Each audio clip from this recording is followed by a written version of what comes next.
আসসালামু আলাইকুম এভরিওয়ান, আপনারা সকলে কেমন আছেন? আশা করি সবাই অনেক ভালো আছেন। আলহামদুলিল্লাহ আমি অনেক ভালো আছি। আজকে আমি আপনাদের কাছে নতুন আরেকটা রেসিপি নিয়ে চলে আসলাম। অনেক মজাদার এই বাম মাছের ভাজি।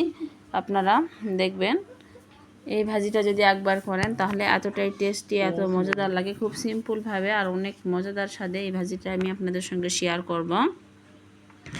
দেখবেন এই রমজানে মাছ মাংস কিছুই খেতে ভালো লাগে না, এরকম একটা ভাজি রেসিপি যদি টেবিলে যদি থাকে খাবার টেবিলে, তাহলে দেখবেন খাবারটা একদম জমে যাবে। সবাই দেখবেন আপনার এই ভাজি রান্নাটির অনেক প্রশংসা করবে।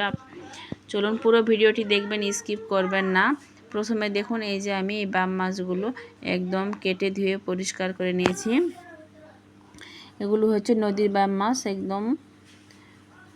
এই যে এই বাম মাছগুলো অনেকেই অনেক জেলায় কে কোন জেলায় কী নামে বলেন সেটা আমাকে কমেন্টে বলে যাবেন। আমাদের অঞ্চলে এই মাছকে বাম মাছই বলা হয়। বাম মাছগুলো আমি কেটে ধুয়ে পরিষ্কার করলাম। তারপরে এগুলোতে আমি লবণ দিয়ে একটু মাখিয়ে নেব। লবণ দিলে মাছের ভিতর থেকে যে বাড়ি স্মেলটা আসে সেটা দূর হবে, আর মাছের যেই ভিতর থেকে যে ময়লাটা সেটাও চলে যাবে। এখানে আমি লবণ দিয়ে একটু মাখিয়ে ধুয়ে নিব। আর আমার ভিডিওটি আপনারা যারা দেখতেছেন তারা প্লিজ দয়া করে একটা লাইক করবেন আর কমেন্টে বলে যাবেন আমার এই রেসিপিটা আপনাদের কাছে কেমন লাগতেছে। আপনাদের কমেন্ট পড়ে আমি নতুন নতুন ভিডিও বানানোর জন্য অনেক উৎসাহিত হই। এই যে দেখুন এই বাম মাছের ভাজি করার জন্য এখানে আমি শুধু পেঁয়াজ আর মাছ দিয়েই রান্নাটা করব। এখানে আমি পরিমাণে একটু বাড়িয়ে পেঁয়াজ নিলাম, আপনারা একটু বাড়িয়ে পেঁয়াজ নেওয়ার চেষ্টা করবেন। আর এখানে আমি সব কিছু মশলা দিয়ে দিচ্ছি, স্বাদ মতো দিয়ে দিলাম লবণ।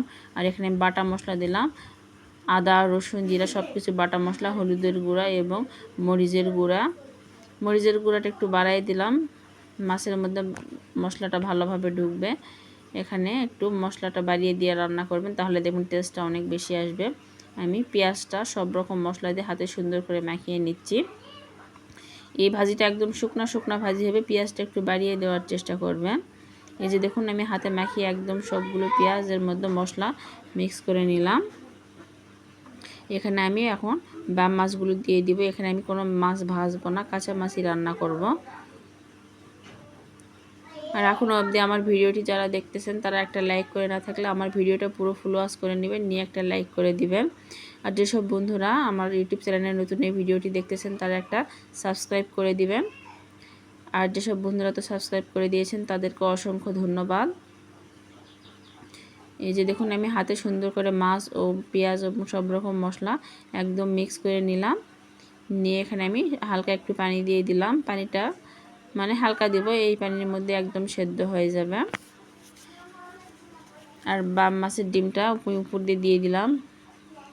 এই যে দেখুন এটা আমি 5-7 মিনিট রান্না করে নিলাম। 5-7 মিনিট রান্না করার পরে তল নিচে থেকে হালকা করে এই নাড়া দিবেন, যাতে নিচে যেন না লেগে যায়। এই যে দেখুন আমি আলতো হাতে নাড়া দিচ্ছি। আর এখানে আস্তে একদম অল্প হিটে জাল দিবেন। অল্প হিটে জাল দিলে মাছের মধ্যে সব রকম মশলাটা ঢুকে যাবে।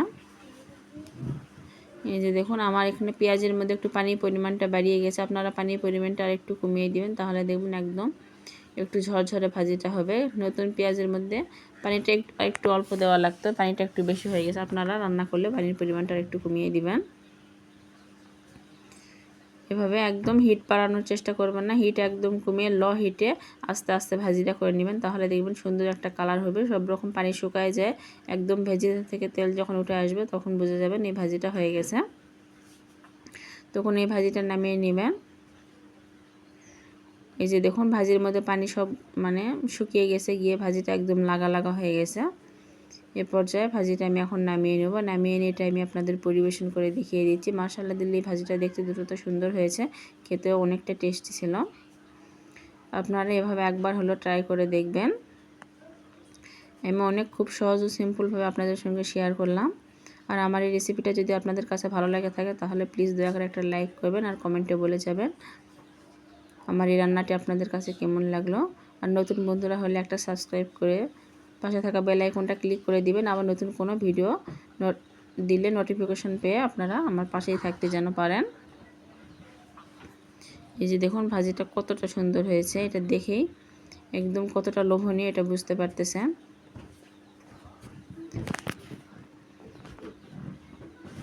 এরকম একটা শুকনা ভাজি যদি আপনাদের শেষ রাতে সিহেরির সময় হয়, দেখবেন শেষ রাতে সিহেরির সময় কিন্তু অন্যান্য তরকারি খেতে মন চায় না। এরকম একটা শুকনা ভাজি যদি থাকে, এর সাথে ডাল বা অন্য কোনো আইটেম করে নেবেন, তাহলে কিন্তু অনেক মজা লাগবে।